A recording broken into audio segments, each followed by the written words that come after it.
Kisah ini terjadi beberapa tahun yang lalu ketika aku masih bekerja sebagai staf legal di salah satu perusahaan. Usaha yang berkembang sangat pesat, membutuhkan lokasi-lokasi baru untuk pengembangan. Aku sebagai staf legal tentu harus siap saat diperintahkan untuk tugas keluar kota. Saat ini akan ada pembebasan atas jual beli lahan yang berlokasi di salah satu kota di ujung Jawa Timur. Sekitar 3-4 jam lebih perjalanan yang akan ditempuh dari Surabaya melalui jalan tol. Aku berangkat setelah urusan kantor selesai. Aku ditugaskan bersama temanku, Mbak Anggi. Dia seniorku saat di kantor. Tapi karena ia sosok yang ramah dan supel, membuat kami menjadi sangat dekat. Saat sebelum berangkat, aku menunggu Mbak Anggi di halaman kantor. Ia masih menelepon. Kumainkan ponselku untuk menghilangkan jenuh. Suasana kantor sudah sepi, karena hari ini jam kerja hanya separuh waktu dari biasanya. Namun saat menunggu, tiba-tiba aku merasa ada sesuatu yang lain. Aku merinding. Kuedarkan pandangan ke sekitarku, tapi tidak ada apa-apa. Tak lama, ada yang menekan hangat di tengkukku. Semakin lama terasa berat. Aku mencoba duduk di bangku taman. Tepat di belakangku berdiri. Aku takut terjatuh kalau limbung begini. Ya Allah, aku kenapa? Sekelebat asap putih lewat di depanku. Bulu kuduk meremang sempurna. Ku pegang kepala dengan sedikit menjambak rambutku. Kini tak hanya berat, tapi mulai merasa sakit. Aku mengerang sambil menunduk. Perut terasa mual. Ingin ku keluarkan isi perut, tapi tak bisa. Lalu badanku terasa seolah-olah ada yang menarik ke atas. Aku baca surat pendek hafalku, meyakinkan hati dan pikiran Allah bersama melindungiku. Tarikan itu mereda. Meski sedikit lemas, aku mulai bisa mengendalikan diri. Kepala tak sesakit tadi tapi masih berat, dan tepuk masih panas. Kubaca Al-Fatihah 3 kali, lalu kutiupkan di telapak tangan dan kugosokkan ke tengkuk sambil bersolawat. Meskipun tidak hilang sempurna, setidaknya sudah berkurang rasa tekanannya dan merasa lebih baik. Ayo Ria, kamu kenapa kok pucat? Mbak Anggi datang menatap penuh selidik. Aku menggeleng, menjelaskan kalau aku baik-baik saja. Dan segera masuk ke mobil untuk berangkat menuju ke lokasi. Selama perjalanan, perlahan perasaanku sudah kembali stabil. Meskipun aku masih bertanya-tanya tentang keadaanku yang aneh secara tiba-tiba. Sudahlah, aku berpikir yang baik-baik saja. Mungkin sekedar masuk angin. Mbak Anggi yang kebagian menyetir mobil, karena aku tak punya SIM A. Selain itu, aku punya trauma saat mobil ngejagruk ketika lepas kopling di waktu yang tidak tepat. Jadi aku tak berani menyetir mobil lagi. Sekitar 3 jam lebih, kami sampai di kota tujuan, lalu keluar dari jalan tol. Dek, nyalain GPS, ketik alamat lengkapnya ya. Perintah Mbak Anggi yang langsung kulaksanakan. Kami sedang mencari rumah yang sudah disewa perusahaan untuk tinggal sementara, selama menyelesaikan urusan legalisasi tanah yang nantinya akan dibangun untuk toko baru. Oh iya, antara letak tanah-tanah yang akan dibebaskan berada di jalan utama. Sedangkan rumah penginapan kami letaknya masih masuk ke dalam lagi dari jalan utama. Sebut saja Desa Puspo. Mbak, gak tanya-tanya sama orang aja tah. Sudah hampir maghrib kita belum sholat. Muter-muter ngikutin GPS menyesatkan ini mbak. Sesat foto Ria. Yo, sesat dari tadi muter-muter. Yo wis, tuh ada bapak-bapak naik sepeda. Tanyain. Kami menepi dan berhenti. Bapak tua itu mengayuh sepedanya cukup kuat, sehingga aku berlari untuk menghentikannya. Pak, pekiku lalu Pak tua berhenti dan menoleh kepadaku.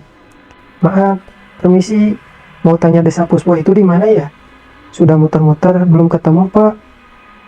Anda lurus ke sana, nanti ada pohon ranu di kuburan. Ada gang, beloklah ke sebelah barat.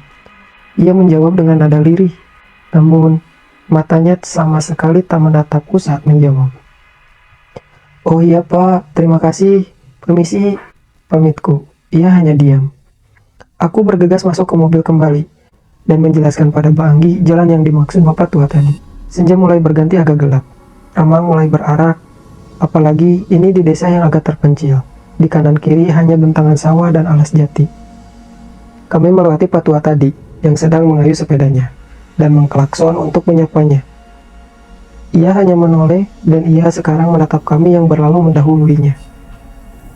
Wajahnya bapak tadi kok seram ya mbak, pucat, seloroku. Apa? Mirip mantanmu tah? Ejek Mbak Anggi, lalu ia terkekeh. Aku tak memperdulikan ejekan Mbak Anggi. Aku masih merasa ada sesuatu yang lain dengan bapak tua tadi. Kulirik dari spion mobil. Astagfirullahaladzim, hilang. Mbak, Pak tua tadi hilang kemana ya mbak? Aku mulai merinding, bulu kuduk meremang bebas. Entah karena dingin AC mobil, atau memang kepekaanku yang mulai kumat. Hilang kemana? Rumahnya sekitar situ kali deh. Kamu pikir lihat Tarsan tak mbak? Oh alas jati begitu kok. Jawabku namun Mbak Anggi terkesan masih santai. Jalanan sangat sepi. Melewati hutan jati, pohon-pohon yang menjulang tinggi. Bahkan sedari masuk desa jati, jalan utama tadi belum kujumpai rumah penduduk. Perjalanan semakin terasa lama. Di depan ada 2 pohon randu yang sangat besar, berjejer. Besar batang pohon itu masing-masing sekitar 3 pasang panjang tangan orang dewasa. Daunnya rimbun, sehingga saat dilihat tanpa cahaya, tampak siluet hitam yang bergumpal-gumpal. Malam pun terlihat menyeramkan, dengan rumput dan semak belukar lengkap dengan suasana yang gelap. Beberapa meter ke depan, ada jalan tak beraspal, dengan lebar sekitar 6 meter. Ada belokan sebelah kiri dari mobil kami. Kami berbelok. Tak lama, Mbak Anggi masuk ke halaman sebuah rumah dan menghentikan mobil. Nah, betul rumah ini, yang disewa perusahaan untuk nginep kita, kata Mbak Anggi, sambil memastikan gambar yang ada di layar telepon genggamnya. Hah? Yakin Mbak? Rumah jauh dari rumah lainnya, dekat kuburan. Kita kesini untuk menghadapi pemilik tanah, bukan penghuni dunia lain. Kenapa nggak disewakan hotel aja sih? Tentu saja, dasarnya aku ini penakut, malah disuruh nginep di tempat seseram ini. Rumah yang terlihat usang, berbahan kayu, dengan kombinasi batu-batu yang terlihat halaman yang luas, dan pohon pisang di kanan kiri rumah. Lampu kuning yang tidak terlalu terang menyorot di bagian teras rumah. Perusahaan mana yang mau rugi? Rumah ini mereka sewa atas petunjuk orang sini juga. Ayo pulang mbak, pintaku ketakutan. Lah, kamu ini asal aja kalau ngomong, minta dipuntung sama atasan.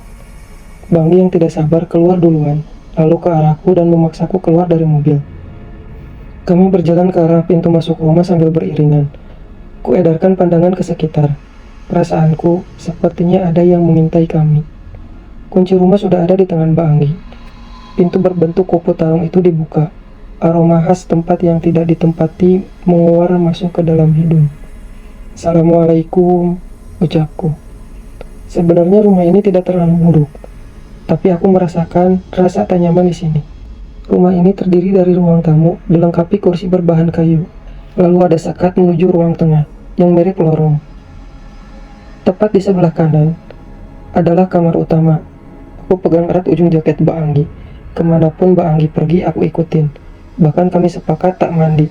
Selain suhu yang cukup dingin, sebenarnya kami sama-sama takut. Hanya saja Mbak Anggi selalu jaga image. Aku bodoh amat sama image. Takut ya takut. Apalagi kamar mandinya terpisah dari rumah utama. Meskipun seluruh lampu sudah kami nyalakan, tapi tak bisa melepaskan kesan suram dari rumah ini. Tiga perusahaan menumbalkan kami dalam keadaan seperti ini. Aku dan Mbak Anggi masuk ke kamar utama, menata tas berisi baju-baju, serta berkas yang nanti dibutuhkan, sambil terus waspada. Aku mengambil bekal roti yang aku bawa, daripada aku mati kelaparan. Hendak cari makan di luar pun juga enggan.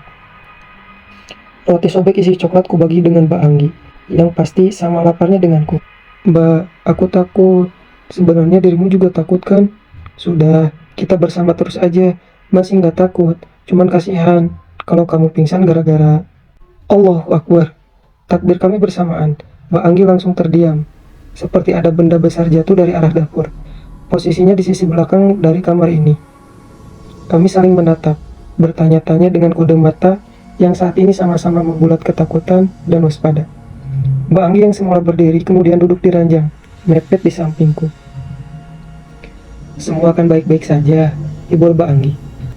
Matanya menatap sekeliling, seperti mencari sesuatu. Aku tak pernah merasakan ia seserius ini, jika sedang bersamaku.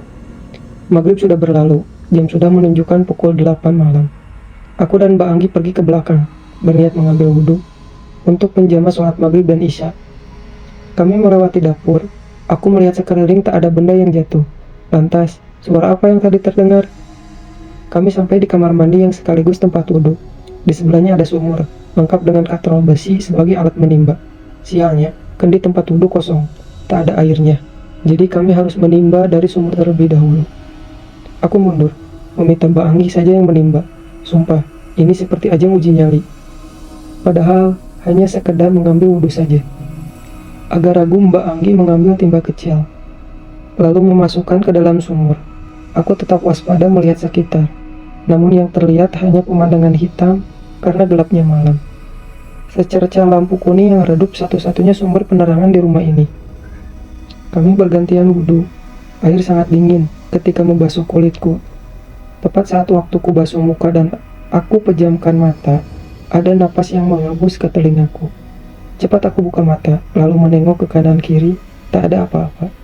Ayo Ria, cepetan, nyari apa sih? Mbak Anggi menyuruhku agar lebih cepat.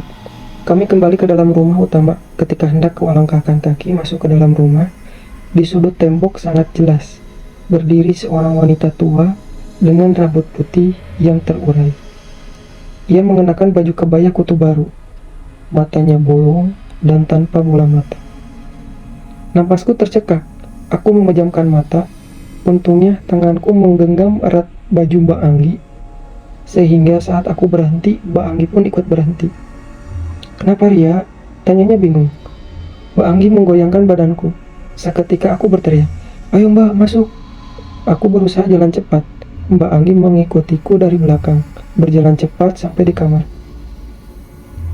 Kami berdua duduk di ranjang, sambil ngos-ngosan dan saling pandang dalam diam. Astagfirullahaladzim, ya Allah, kesahku sambil napas cepat. Mbak Anggi menatapku terheran. Ada apa sih Ria, kok lari? Lah, Mbak tadi ngapain ikut lari? Jadi belum paham, Mbak gak lihat. Kamu lari ya Mbak ikutan lari lah, lihat apa tuh? Ya sudah, gak apa-apa Mbak, pungkasku. Aku sudah tak sanggup menceritakan wujud yang aku temui tadi. Kurai sebotol air mineral yang terletak di meja kayu dekat tempat tidur. Kuteguk sampai hampir habis. Aku berusaha menenangkan diri. Mbak Anggi masih menatap bingung. Kutarik napas dalam-dalam dan menghembuskan lewat mulut dengan kasar. Sekarang sudah lebih tenang. Lalu kami bergantian menunaikan sholat. Mbak, aku lapar banget.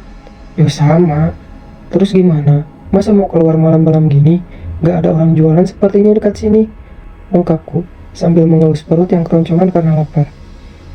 Kami tak sempat membeli makanan sebelum masuk ke desa ini. Kami pikir tidak sesepi ini, tapi ekspektasi dan kenyataan ternyata lain. Sudah, kita tidur saja. Besok pagi kita baru beli makanan. Nih ada biskuit, sementara kita makan ini aja dulu. Saran Mbak Anggi sembari menyodorkan sebungkus biskuit. Tiba-tiba tercium bau busuk. Mbak Anggi kentut yo. Ngawur. Enggak lah, kamu paling yang kentut. Mbak Anggi menoyor kepalaku. Setelah itu, Mbak Anggi merebahkan diri di ranjang. Aku pun ikut rebahan. Aku berusaha tidur, tapi masih teringat dengan sosok yang aku lihat dekat sumur tadi. Aku bergidik ngeri. Kutulai Mbak Anggi di sebelahku sudah terpejam. Mungkin dia sangat lelah malam ini, setelah hampir setengah hari terus menyetir mobil. Aku memiringkan badan memunggungi Mbak Anggi. Aku menghadap ke pintu. Lampu masih tetap kami nyalakan demi kenyamanan dan ketenangan bersama. Bau busuk ini tercium sekali lagi. Masa Mbak Anggi kentut tapi tidak mengakui ya? Semakin kuat bau ini, tengkukku terasa hangat, persis saat aku berada di halaman kantor. Aku baca ayat kursi berulang-ulang, namun rasa takut yang berlebihan ini malah mengacaukan bacaannya. Aku pejamkan mata. Sajadah yang aku pakai untuk sholat, kututupkan di kepala. Meskipun mata tertutup, tapi mulut tetap tak hentinya menghafalkan ayat Al-Quran. Badanku jadi berat sekarang, seperti ada yang menindih. Terdengar suara seperti ada yang mendorong pintu dari luar. Karena penasaran, aku buka kembali mataku dengan memicing. Aku mengamati gerakan pintu kamar yang tepat ada di depanku. Perlahan, pintu terbuka. Allahu Akbar, Allahu Akbar. Takbir tak henti aku lentunkan. Tak lama, dari balik pintu terlihat seperti ada yang mengintip. Aku tahan napas. Bu Maman dari balik pintu seperti sedang bersenandung menidurkan anak bayi. Ia mendekatiku, semakin dekat, dan pintu tertutup sendiri. Aku menggigil dingin dan takut. Duh, tumongono aku duh. Simbah lirih, tapi masih bisa aku dengar nadanya penuh kesedihan. Aku sibak perlahan senjata yang menutup kepalaku. Nenek tua berkebaya kutu baru itu duduk di belakangku, tepat di sebelah antara aku dan Mbak Anggi. Ia menunduk, rambutnya menutupi wajahnya. Aku juga tak berani untuk memastikan lebih lanjut. Segera aku tutupi kembali kepalaku dengan sajadah, kini lebih rapat. Tolong, jangan ganggu saya. Saya kesini cuma numpang istirahat. Saya juga tidak akan ganggu. Maaf ya. Ucapku tergagap. Jangan tanya lagi. Aku hanya bisa diam, tak bisa berbuat apa-apa. Rasa ketakutanku yang berlebihan membuatku sampai tertidur. Paginya, aku dan Mbak Anggi bangun kesiangan, sampai melewati waktu subuh. Segera aku duduk dan meraih ponselku untuk memastikan sudah pukul berapa. Ternyata sudah pukul 7 pagi. Mbak, bangun, ini sudah pukul 7. Kita bisa telat menemui klien kita. Mbak Anggi menggeliat, lalu segera duduk. Saat sadar, matahari sudah bersinar, hingga sorotnya masuk melalui celah dinding kayu rumah ini. Mbak Anggi mengajak ke kamar mandi, tapi aku menolaknya. Aku masih teringat kejadian semalam, alhasil hanya mencuci muka dengan mengelap wajah dengan tisu basah. Kami pun keluar tanpa sedikit pun berpisah, meskipun hari sudah terang. Tak menyurutkan rasa takutku sedikit pun. Pintu dibuka, segar dan sejuk.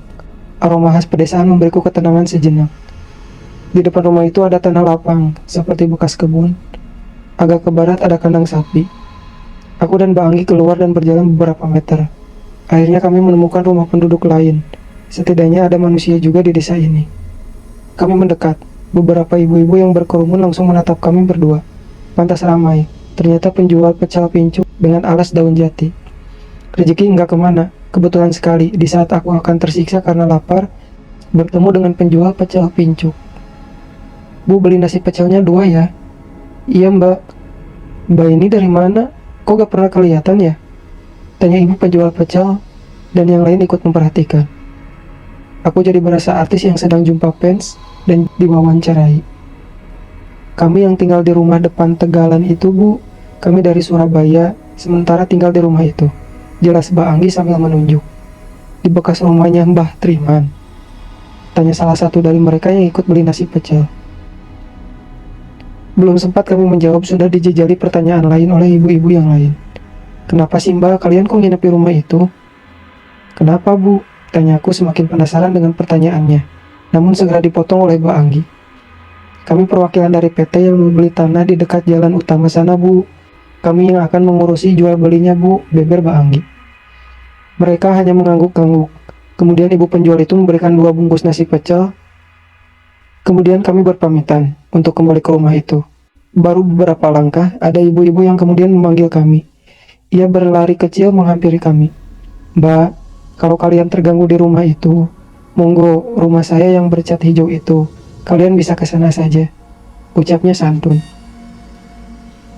Aku seperti menemukan oase di tengah padang pasir karena penuturan ibu ini. Aku mengangguk tanda setuju. Mbak Anggi hanya menatapku tanpa bertanya lagi dan kembali ke rumah angker itu. Aku duduk di kursi ruang tamu. Kubuka bungkusan nasi pecel, sudah tak sabar untuk menghabiskan makanan ini cepat-cepat, lalu keluar dari rumah ini. Hendak menyuapkan nasi ke dalam mulut, Mbak Anggi menegurku.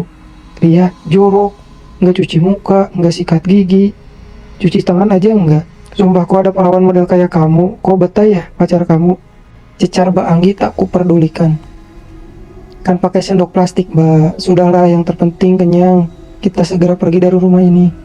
Tegasku sambil mengunyah nasi. Mbak Anggi geleng-geleng, ia masih bersikeras ke belakang untuk sikat gigi dan mencuci muka. Mbak Anggi jangan ke belakang lagi, cuci mulut pakai air mineral aja. Teriakku pada Mbak Anggi yang terus berjalan ke belakang tanpa peduli teriakanku. Feelingku sudah tidak enak. Ah, sial. Aku merasa sesak, tengkukku panas. Pikiranku langsung tertuju pada Mbak Anggi. Ada pikiran untuk mengeceknya ke belakang. Tapi aku merasa takut. Namun kalau aku biarkan Mbak Anggi sendirian, dan terjadi hal yang tidak diinginkan padanya, justru aku akan merasa bersalah seumur hidup. Sendok plastik aku letakkan dan membungkus kembali nasi pecel yang belum habis. Kemudian mengangkat pantat dari posisi duduk. Tiba-tiba, dari arah belakang rumah, ada yang berteriak.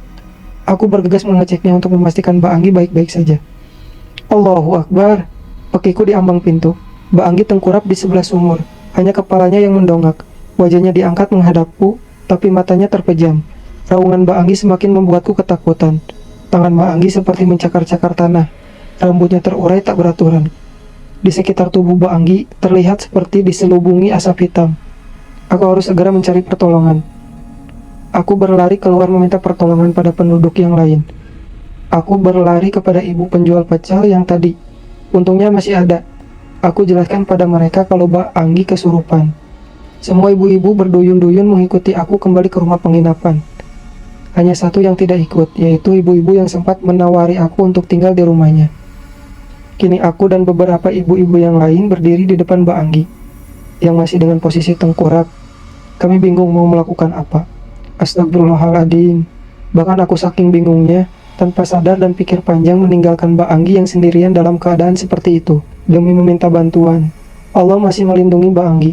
Bagaimana tadi seumpamanya Mbak Anggi yang sudah lupa diri, masuk ke sumur. Nauzubillah. Sama sekali aku tak berpikir sampai ke sana. Ibu-ibu ramai kebingungan.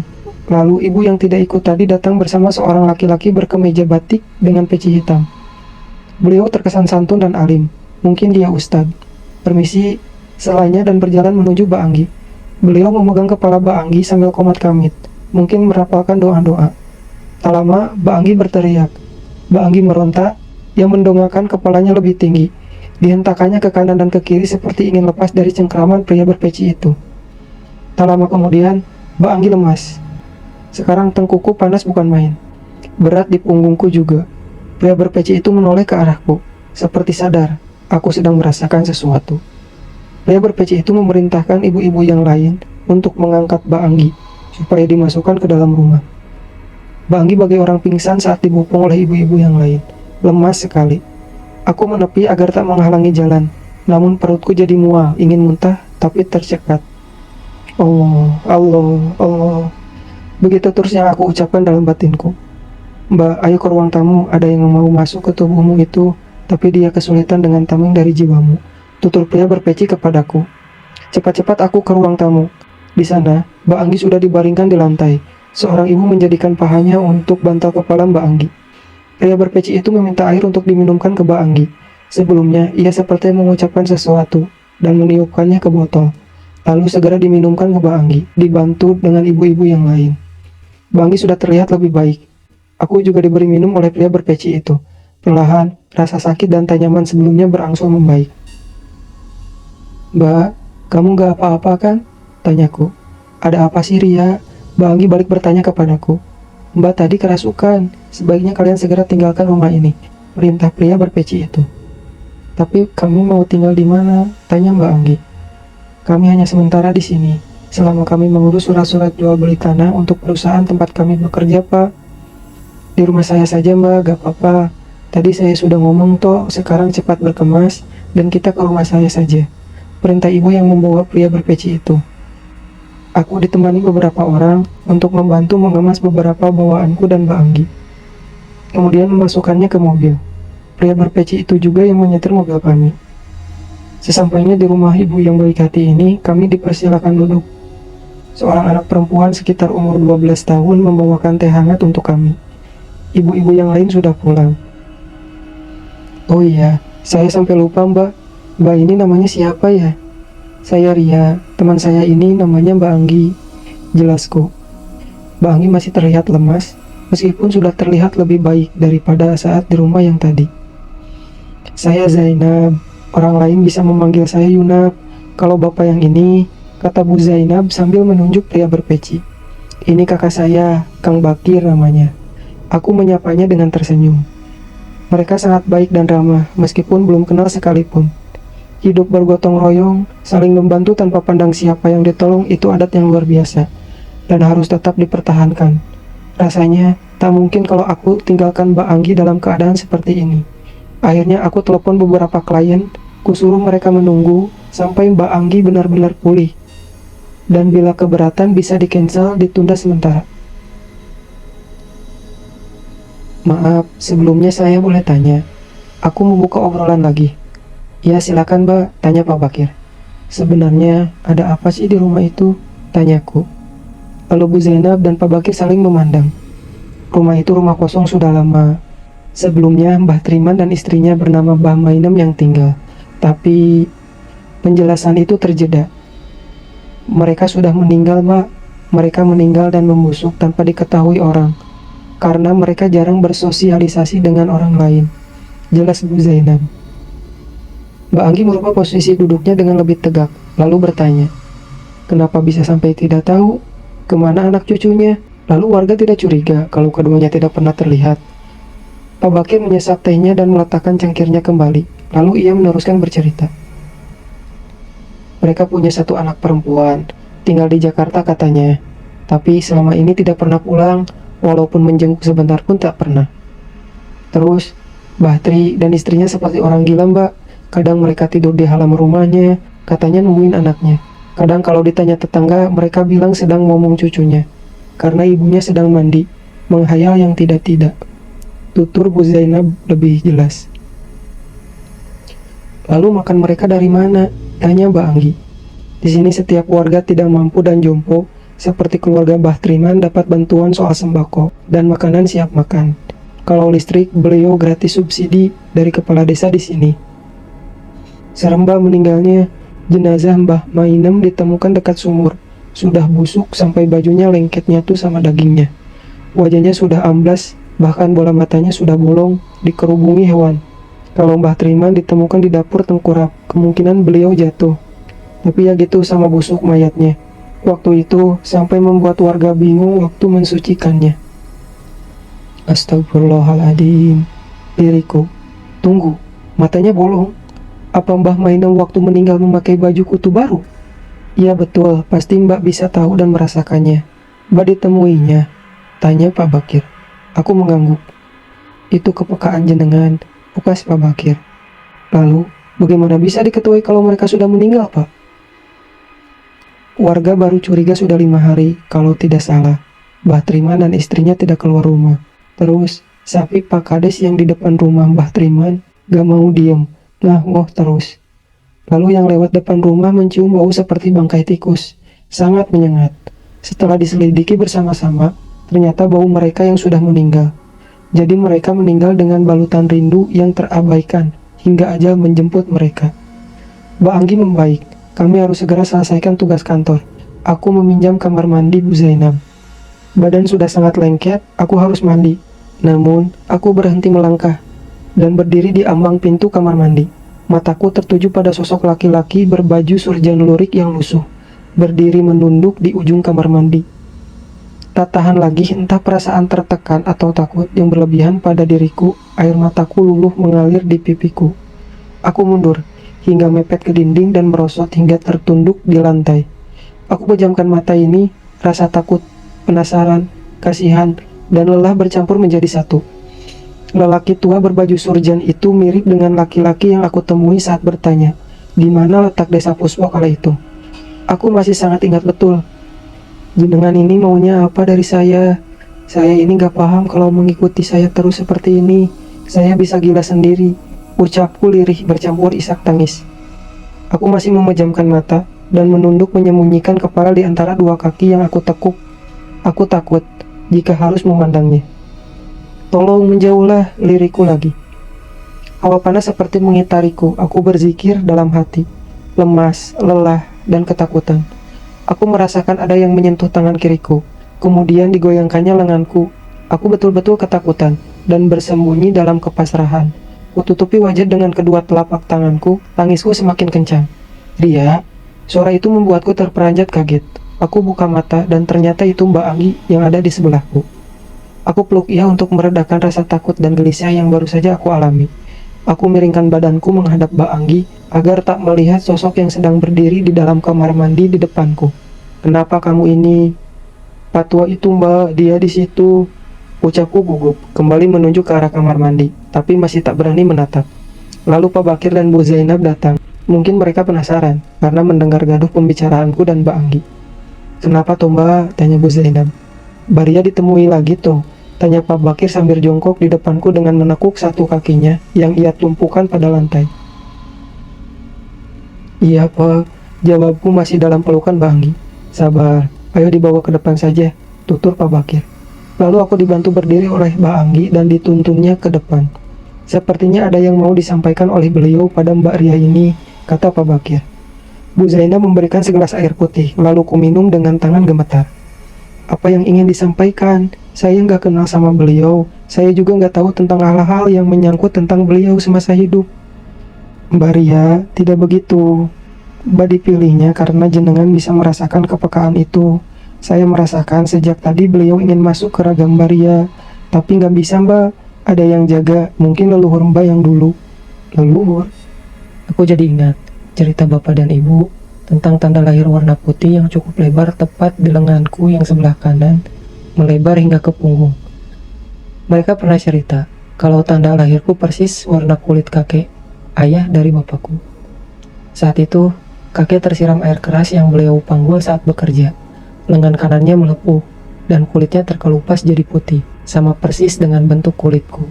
Lalu, ketika ibu hendak melahirkan aku, malamnya ibu bermimpi di bawah bantalnya, diselipkan padi dan pandan oleh almarhum kakekku.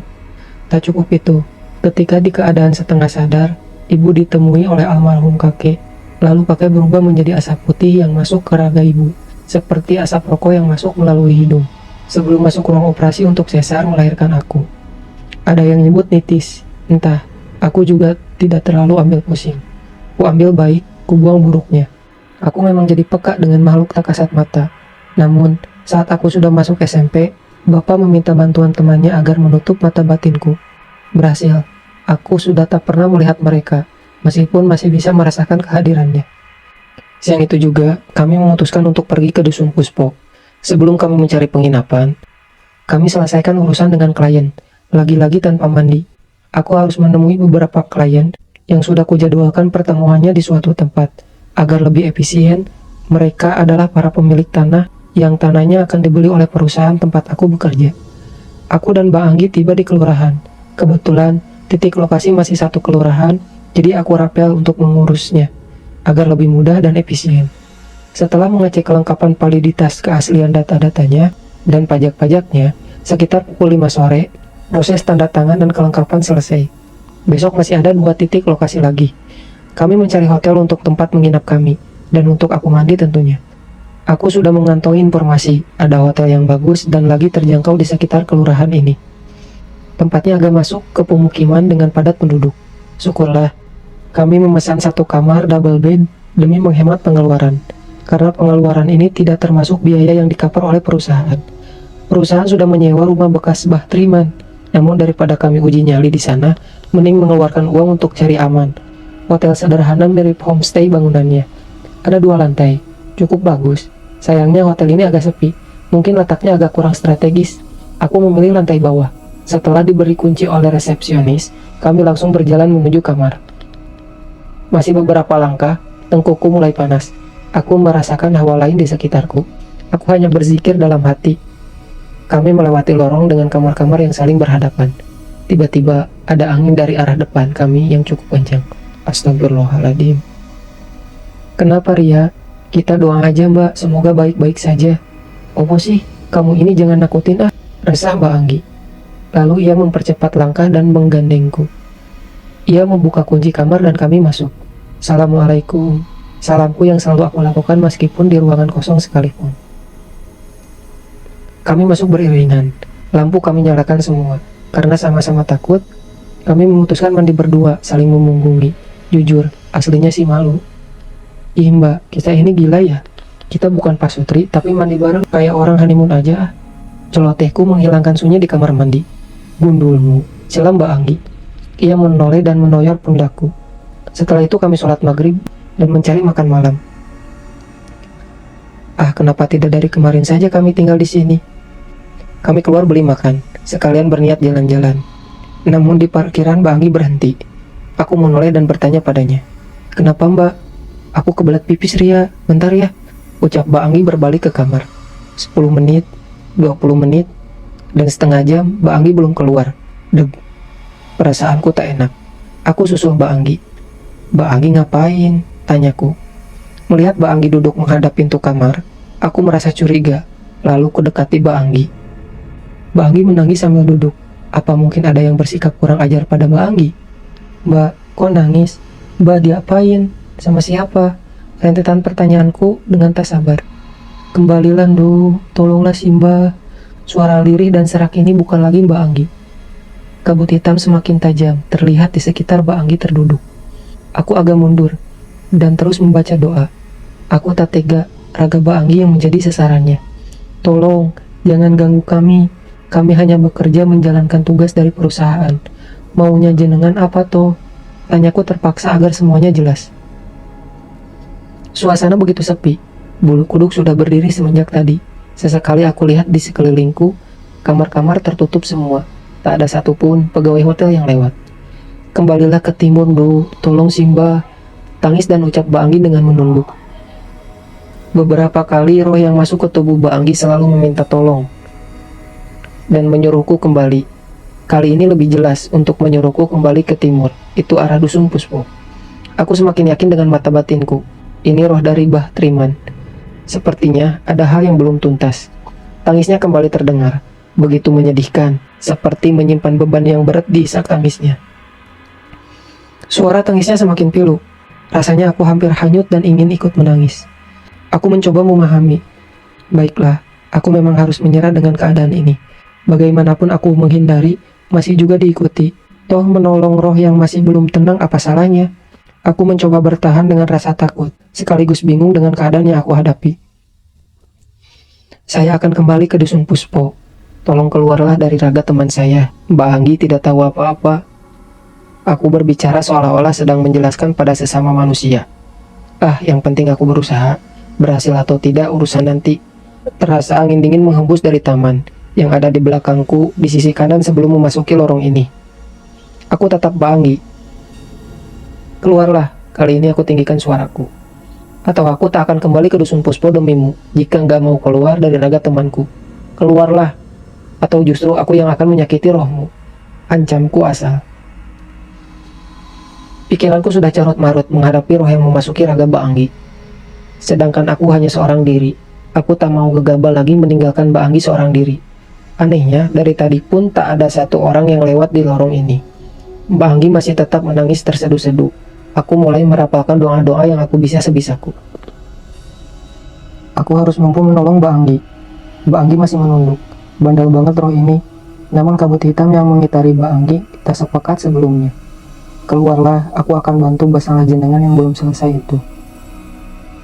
Ucapku lalu aku ulangi bacaan ayat-ayat Al-Quran seperti yang tadi. Aku masih berusaha tenang, mengendalikan kekuatanku. Aku semakin memperkuat diri dengan percaya Allah sedang bersamaku. Kemudian Mbak Anggi mengejang, seperti setengah kayang, sambil menjerit, lalu lemas dengan tiba-tiba. Tubuh Mbak Anggi bagai terbanting ke lantai, dan terkulai lemas. Asap hitam di sekeliling Mbak Anggi hilang. Aku mendekat untuk meraih tubuh Mbak Anggi dan mencoba mendudukannya. Mbak Anggi terlihat lemas dan bingung. Aku ceritakan semuanya yang baru saja terjadi. Mbak Anggi setuju dengan saranku. Kembali ke dusun Puspo demi menyelesaikan masalah yang seharusnya bukan ranah kami. Namun tak apalah, daripada kami terus diikuti oleh roh yang belum tenang. Akhirnya kami kembali ke kamar, tak jadi jalan-jalan, dan memutuskan untuk pesan makanan menu seadanya yang ada di hotel. Mbak Anggi memaksa untuk kembali ke dusun Puspo sekarang juga, agar cepat menyelesaikan masalah ini. Namun bagiku ini terlalu nekat. Mbak Anggi merasa sudah tak sanggup lagi raganya menjadi tempat singgah roh yang menghantui kami. Namun perjalanan ke dusun Puspo di tengah gulita malam bukanlah ide yang baik, terlalu beresiko. Bukan karena jauh, tapi medan untuk menuju ke sana harus melewati alas jati yang sepi, jauh dari pemukiman. Aku membayangkan saja sudah bergidik duluan. Semoga roh yang merasuki Mbak Anggi bisa mengerti. Aku coba meyakinkan Mbak Anggi yang tak sabar, agar masalah ini cepat selesai. Mbak, sebelum kita tidur, ada baiknya kita ambil wudhu dan sholat sunnah 2 rakaat. Niatkan saja sholat kita untuk melindungi diri dari gangguan jin maupun manusia. Mbak Anggi mengangguk setuju. Sebelum mata terpejam, tak hentinya kami berdua berzikir. Sesekali, kantuk mengacaukan bacaan zikirku. Mata mulai tak kuasa untuk melek lagi. Baru saja mata terpejam, Tiba-tiba, seperti benda jatuh di dalam kamar mandi. Aku dan Mbak Anggi terbangun lagi, saling menatap dan berangkulan. Ada suara seperti wanita bernyanyi dengan gumaman, persis seperti yang aku dengar saat di rumah Mbah Trima. "Mbak, denger gak?" tanyaku lirih pada Mbak Anggi. "Dengar apa, Ria?" jawab Mbak Anggi tak kalah pelan. "Ada orang nyanyi, kayak orang lagi nina boboin bayi gitu," sahutku sambil meremes tangan Mbak Anggi kuat-kuat. "Enggak," jawab Mbak Anggi dengan membuka mulut tanpa bersuara. Sepanjang malam kami terjaga, membaca ayat Al-Quran melalui ponsel kami. Hingga lama-kelamaan, ku dengar azan subuh bergema. Kami mandi, menunaikan sholat 2 rakaat, dan sarapan sebelum check out. Kami langsung menuju ke kelurahan untuk menemui klien kami berikutnya. Setidaknya, di sana kami tidak sendirian. 20 menit kami sampai di kelurahan. Kantor kelurahan masih sepi. Kulihat, jam masih menunjukkan pukul 7 lebih 15 menit. Biarlah, sambil menunggu, aku telepon semua klien agar segera hadir, agar aku tak kemalaman untuk berangkat ke Dusun Puspo. Semua selesai tepat pukul 4 lebih 30 menit. Kami segera tancap gas ke Dusun Puspo. Rasa kantuk mulai menyelimuti aku dan Mbak Anggi. Kami mengobrol sepanjang jalan untuk menepis kantuk. Gerbang Dusun Puspo sudah terlihat. Kami membelokkan mobil dari jalan utama untuk masuk ke dusun. Di atas, langit mulai gelap karena mendung, dan hujan mulai tercurah ke bumi. Ah, kenapa harus hujan di saat seperti ini? Kaca mobil mengembun karena dingin di luar, dan dingin AC di dalam mobil saling bersambut. Mobil terhenti. "Kenapa sih, Mbak? Kok berhenti?" "Sepertinya ban mobil terperosok ya." "Alamak, sempurna sekali." Mbak Anggi mencoba menggas mobil beberapa kali, namun sepertinya nihil. Terpaksa aku turun sambil membawa payung. Kulihat ban sebelah kanan terperosok ke dalam lumpur, sedangkan yang kiri sudah mengawang tak menyentuh tanah. Kanan kiri tak ada rumah, hanya tanah lapang bekas kebun orang yang tidak ditanami. Aku mencoba menggali untuk menyamaratakan tinggi tanah. Mbak Anggi mencoba menggas lagi, namun masih belum bisa. Kemudian datang seorang bapak dengan surjan lurik membawa andong dengan 1 kuda. Hujan sangat deras. Sulit kulihat wajah bapak itu. Mungkin beliau warga Dusun Puspo yang kebetulan lewat. Akhirnya bapak itu menawari menarik mobil kami dengan andongnya. Hanya sekali hentakan, mobil kami berhasil terangkat dan berjalan normal. Ini luar biasa, seperti sulap pikirku. Hendak berterima kasih padanya, tapi bapak itu sudah melajukan andongnya. Kami pun melajukan mobil, kemudian melewati andong bapak itu. Deg. Itu bapak tua yang pakai surjan lurik di kamar mandi Bu Zainab, dan bapak tua yang memberi petunjuk waktu kami kesasar kali pertama mencari Dusun Puspo. Astagfirullahaladzim. Masya Allah, Allahu Akbar. Setidaknya aku bersyukur. Kami sudah bisa melalui hambatan tadi. Senja sudah berubah gelap. Jam di tangan menunjukkan pukul 6 lebih 10 menit. Mobil terhenti kembali. Aku menoleh pada Mbak Anggi. Ia justru tersenyum seperti mengakui sesuatu. "Maaf Ria, gak lupa isi bensin." "Mati deh." Jelasnya dengan senyum getir. Terpaksa kami harus keluar dari mobil dan berjalan kaki. Hujan memang sudah reda, tapi dingin seperti menusuk-nusuk tajam ke kulit hingga ke tulang kami. Kanan kiri kami adalah hutan jati. Kami terus berjalan sambil mengapit lengan. Tak luput sedikit pun hafalan doa dari mulut kami. Tepat di sebelah kiri, berjarak sekitar 3 meteran dari aku dan Mbak Anggi berjalan. Penerangan jalan tidak terlalu terang. Seorang laki-laki duduk di ranting pohon jati sambil menatap kami tersenyum meringis.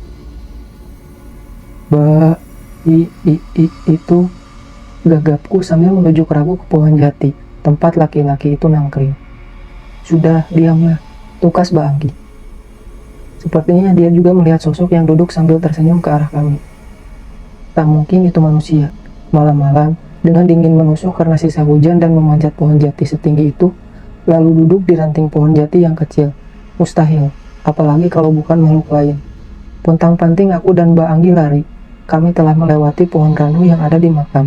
Tak berani lagi aku menoleh ke arah lain selain ke depan. Harapanku semoga saja tak ada lagi yang mengagetkan kami dari arah depan. Napasku dan Mbak Anggi seperti adu balap. Makam itu sudah terlewati. Kami berhenti, tepat di depan rumah Mbah Triman. Aku celingukkan waspada. "Mbah, ayo kita lari lagi. Kita ini berhenti di tempat yang salah," kataku menyadarkan Mbak Anggi. Mbak Anggi menoleh, sedikit bertingkat kaget. karena ia sadar di sebelah kanan kami adalah rumah Mbah Triman. Kami berjalan cepat hingga sampai ke rumah Bu Zainab. Bu Zainab sempat kaget melihat kami basah kuyup dengan keringat dan napas ngos-ngosan. "Loh, Mbah?" tanya Bu Zainab bingung. Lalu kami dipersilakan masuk ke rumah Bu Zainab. Aku jelaskan semua kronologi yang telah aku alami dengan Mbak Anggi padanya.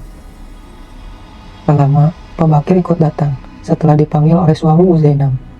Pak Bakir memberi saran untuk meminta bantuan pada temannya yang lebih mengerti tentang hal gaib. Aku iakan saja. Kemudian, Pak Bakir segera menelepon temannya. Sekitar pukul 9 malam, teman Pak Bakir datang. Teman Pak Bakir tidak seperti yang aku bayangkan. Kupikir seperti dukun-dukun yang ada di sinetron. Berwajah hitam dengan wajah seram sambil membawa kemenyan. Ternyata ia terlihat dengan tampilan biasa saja. Sederhana, berkemeja lengan pendek dengan dipadu celana bahan. Beliau mungkin berkisar 50-an, namun tersirat wajah yang teduh dan agamis. Setelah diceritakan oleh Pak Bakir pada temannya itu, temannya yang aku ketahui bernama Pak Mahdi, segera menyuruh kami mengambil wudhu, kemudian sholat 2 rakaat. Setelahnya, duduk mengitar membuat satu lingkaran. Sebelumnya beliau memberi wejangan bahwa semua ini adalah kuasa Allah. Tinggalkan sisi buruknya, ambil nilai kebaikannya, untuk hidup yang lebih baik. Jangan pernah menciptakan pemikiran yang membuat kita jadi musyrik. Pak Mahdi duduk bersila tepat di depanku. Di samping kiriku ada Mbak Anggi, dan sebelahnya lagi ada Pak Bakir. Aku dan Mbak Anggi masih menggunakan mukena. Usai sholat, kami sengaja tak melepasnya. Bu Zainab, suami, dan anaknya juga ikut menyaksikan, tapi duduk agak menjauh dari kami. Pak Mahdi mulai merapalkan doa sepertinya. Mulutnya komat kamit, sedangkan aku terus berzikir. Kupandangi dengan serius raut wajah Pak Mahdi. Beliau terpejam konsentrasi penuh. Kulihat badannya seperti mengeluarkan cahaya putih. Ini berdasarkan penglihatanku. Semakin lama, semakin menebal. Kemudian, beliau menarik napas panjang dan dibuangnya kasar. "Baria mau bantu sungguhan."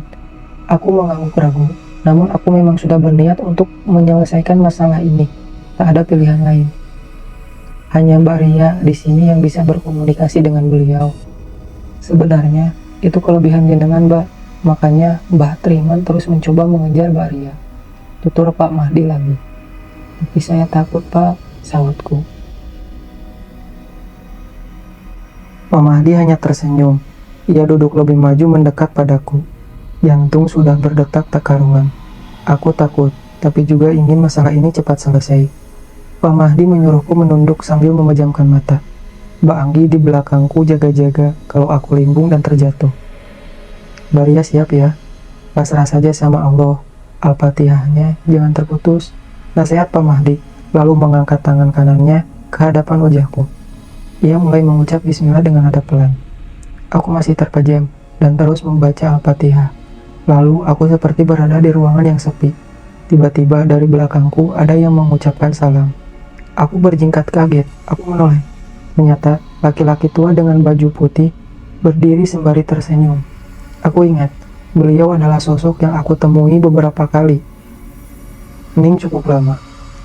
"Saya Triman, tolong bawakan anak saya ke sini." Dan seketika beliau hilang. Lalu aku tersentak seperti orang yang bangun dari mimpi buruk. Aku sudah membuka mata, dan di sekitarku Pak Mahdi masih di depanku. Aku putar ke kanan, ada Pak Bakir, lalu di sudut dekat pembatas ruangan ada Bu Zainab bersama suami dan anaknya, yang duduk seraya melihat ke arahku. Semuanya masih lengkap. Ku coba mencubit tanganku dan masih terasa sakit. Artinya aku masih hidup. "Gimana Baria? Sudah jelas." Aku mengangguk. "Tapi saya harus gimana? Saya kan gak kenal sama siapa anak Mbah Triman." Lalu Bu Zainab menggeser duduknya supaya lebih dekat denganku. "Anak Mbah Triman namanya Wati Sukmawati. Dengar-dengar tinggalnya di Jakarta. Dulu saya dikasih nomor teleponnya, tapi saat bapak sama ibunya meninggal, sudah tak bisa dihubungi lagi, Mbak. Duh, gimana caraku untuk mengajak Mbak Wati ke Dusun Puspo? Sedangkan dia di mana dan cara menghubunginya pun aku tak tahu." Aku putar otak, memikirkan cara untuk menemukan Mbak Wati. Nomor telepon tak punya, alamat juga tak tahu. Tempat kerja. Bu Zainab tahu tentang tempat kerja Mbak Wati? Gak tahu juga Mbak, katanya sih di pabrik sepatu gitu, jawab Bu Zainab. Pabrik sepatu mah banyak, kalau tempat kerja tidak tahu, teman dekatnya pun tidak ada di desa ini. Oh iya, melalui media sosial. Aku coba klik aplikasi sejuta umat berlogo F, warna biru. Ku ketuk Wati Sukmawati, berderet daftar nama, banyak sekali. Mustahil satu persatu aku buka. Aku menghela napas panjang, dan membuangnya cepat. Aku baru ingat, bukannya waktu itu Bu Zainab sempat bercerita kalau anak Mbah Triman sudah menikah. Oh iya Bu, anaknya Mbah Triman kan udah menikah. Iya Mbak, jawab Bu Zainab, memandangiku seperti sedang menginterogasi. Menikah di dusun ini kan seharusnya, karena semua surat dan akta perlengkapan menikah adalah domisili dusun Puspo. Iya kan Bu? Iya Mbak, tapi setelah nikah dibawa sama suaminya, menikah saja malah pakai wali hakim. Padahal bapaknya waktu itu masih hidup. Jelas Bu Zainab dengan nada kesal. Akhirnya, malam itu perbincangan diusaikan, karena hari sudah larut malam. Besok, aku harus segera mencari tahu. Aku sudah tahu, harus bertanya kepada siapa keberadaan Mbak Wati. Aku malam ini menginap di rumah Bu Zainab. Aku tidur di ruang tamu bersama Mbak Anggi, Bu Zainab, dan putrinya. Biar makin banyak yang menemani tidur. Aku benar-benar ketakutan kalau harus menghadapi dua arwah sejoli yang masih tak tenang itu. Kulihat jam dinding sudah menunjukkan pukul 2 malam. Aku masih kelipukan, tak bisa tidur. Padahal malam sebelumnya aku seperti tak tidur sama sekali ketika di hotel waktu itu. Terdengar Bumam bernada lembut seperti sedang mengidung untuk menidurkan bayi. Aku semakin gelisah. Kupejamkan mata, takut kalau tiba-tiba datang di hadapanku. Aku berzikir terus sampai aku tidur. Pagi harinya, aku meminjam motor milik Pak Bakir untuk membeli bensin, mengisi mobil kami yang mogok karena kelupaan diisi bensin oleh Mbak Anggi. Lalu, aku dan Mbak Anggi bersama Bu Zainab pergi ke KUA. Aku yakin, jika data-data calon pengantin akan ada tembusannya yang disimpan rapi oleh KUA. Meskipun sedikit berbelit, tapi akhirnya pihak KUA memberikan alamat suami Mbak Wati dengan segala pertimbangan. Alamat suami Mbak Wati ada di kota sebelah, cukup 1 jam menuju ke sana. Masih bertiga, kami pun berangkat menuju alamat rumah suami Mbak Wati. Perjalanan rasanya sangat lancar, tak ada kendala yang berarti, tak tersesat seperti biasanya. Namun, rumah suami Mbak Wati cukup sulit medannya, sedangkan kami melewati jalan utama. Kami harus lanjutkan dengan jalan kaki, karena hanya ada jalan setapak untuk menuju ke lokasi rumahnya. Untung ada Bu Zainab yang cukup tahu tentang daerah ini.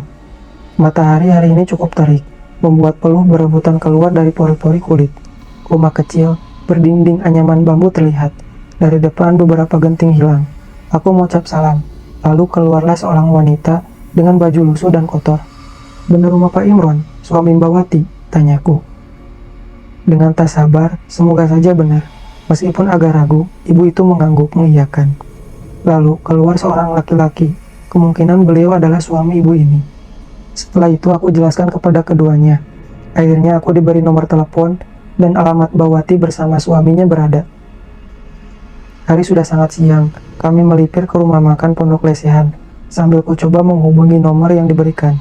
Semoga saja diangkat, dan masih aktif tentunya, karena aku juga belum mengeceknya. Tersambung. Halo, siapa dari seberang? Halo Mbak Wati, iya, ini siapa? Aku jawab kalau aku Ria, dan bertujuan untuk memintanya ke dusun Puspo. Mbak Wati kaget ketika aku cerita tahu tentang dirinya. Lalu Bu Zainab membantu menjelaskan. Namun, Mbak Wati masih berkeras hati menolak permintaanku, dan berkelit dengan berbagai alasan. Sebenarnya, Mbak Wati bukan di Jakarta, tapi tinggal di Jawa Timur juga, hanya untuk menutupi keberadaannya. Ia berbohong kepada warga kampung kalau ia berada di Jakarta. Kemudian, ponsel dikembalikan kepadaku oleh Bu Zainab. Oke, gini ya Mbak, saya ini sebenarnya nggak tahu apa-apa, tapi orang tua Mbak yang sudah meninggal hanya meminta Mbak datang ke dusun Puspo, gitu aja. Saya tahu rahasia Mbak itu tidak sah pernikahannya. Surat yang Mbak buat tentang pengakuan menggunakan wali hakim saat nikah itu tidak sah. Mengatakan kalau bapak Mbak sudah meninggal, padahal masih hidup, dan itu termasuk pelanggaran hukum, karena Mbak membuat surat palsu atau tindakan memalsukan dokumen. Mbak tahu itu bisa saya ajukan sebagai kasus pidana, dan Mbak akan dipenjara, juga denda uang yang tidak sedikit. Kalau Mbak gak bisa bayar, bakalan ada tambahan kurungan sebagai pengganti denda. Mbak mau terpisah dari keluarga karena masuk penjara, lalu tetangga Mbak jadi tahu kalau sebenarnya Mbak menikah itu tidak sah, dan akhirnya Mbak dan keluarga diusir dari kampung. Hidup keluarga Mbak bakalan susah dan malu Mbak mau. Secarku pada Mbak Wati. Ia diam beberapa saat, dan akhirnya ia setuju untuk datang ke Dusun Puspo. Aku kembali ke rumah Bu Zainab dan menunggu itikat baik dari Mbak Wati. Sekitar pukul 5 sore, Mbak Wati dan suaminya datang. Mereka membawa anak kecil perempuan, berusia sekitar 2 tahun. Mungkin anaknya. Lalu kami semua duduk. Ada Pak Bakir, Bu Zainab, serta suami dan anaknya. Lalu Pak Mahdi, juga aku dan Mbak Anggi. Aku menanyakan apa yang terjadi sebenarnya antara Mbak Wati dan suami dengan kedua orang tua Mbak Wati. Saya minta maaf sudah merepotkan, ucap Mbak Wati, mulai menjawab lalu terjeda sejenak. Saya dan Mas Imron tidak pernah direstui oleh Bapak dan Ibu, karena Mas Imron miskin. Mas Imron dihina, diludahi, bahkan ditendang oleh Bapak. Bapak tak terima aku berhubungan dan berniat menikah dengan Mas Imron, karena Mas Imron miskin dan kerja tidak jelas. Aku tak terima, aku bersumpah tak akan mau kembali menemui mereka lagi. Karena aku yakin Mas Imron jodoh yang terbaik untukku. Dengan amarah yang sudah diubun-ubun, aku keluar dari rumah ini. Namun ibu masih saja memanggilku. Aku pikir ibu akan mencegahku karena telah merestui. Tapi sama saja, ingin aku berhenti hanya untuk dimaki-maki olehnya. Dan berujung menyiram kami dengan air bekas cucian piring yang sudah bau. Sakit hati aku, Mbak. Aku bersumpah tak akan mau memaafkan Bapak dan Ibu, ucap Wati dengan terisak. Tiba-tiba, pintu kupu tarung membuka dengan kencang dan beradu dengan tembok yang menimbulkan bunyian kencang. Membuat kami semua kaget. Astagfirullahaladzim, teriak kami kompak. Lalu Pak Mahdi mencoba menengahi. Mbak Wati, maaf kalau saya ikut campur. Sebenarnya tidaklah baik kalau memendam dendam, apalagi pada orang tua yang sudah melahirkan, merawat Mbak Wati hingga jadi seperti sekarang ini. Besar jasa mereka pada hidup Mbak Wati. Mereka semua sudah meninggal, Mbak. Maafkan mereka, berdamailah dengan masa lalu. Mudahlah memaafkan, agar hati tak dikotori dengan api dendam yang berlebihan. Mau sampai kapan? Apa ada hasilnya? Dendam Mbak Wati. Justru saat ini waktu yang tepat bagi Mbak Wati dan suami. Monggo sama-sama memaafkan dan mendoakan agar beliau tenang ya, tutur Pak Mahdi dengan nada kalem. Tapi kami sakit hati, Pak, sahut suami Mbak Wati. Iya, saya paham, Mas. Tapi sebenarnya mereka juga sakit hati karena Mbak Wati yang tidak manut sama nasihat orang tua, lalu malah keluar rumah tanpa ada ridho yang baik. Meskipun mungkin cara Pak Triman kurang tepat, semua sudah usai. Perbaikilah apa yang tidak baik di masa lalu, untuk menjadi lebih baik di masa sekarang. Singkirkan semua amarah, karena amarah akan membuat hidup kita hancur. Buanglah dendam, karena dendam akan membuat penyakit hati dan menyiksa diri. Percayalah, maafkan, dan semua akan menjadi lebih baik.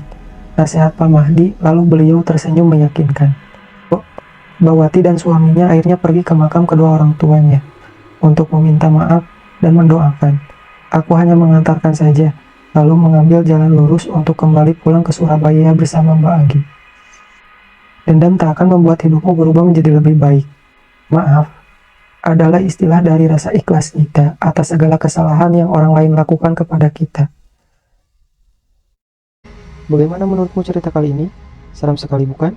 Jangan lupa like, komen, dan subscribe, dan bagikan video ini ke teman-temanmu yang penakut.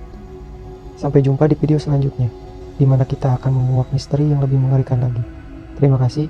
Wassalamualaikum warahmatullahi wabarakatuh.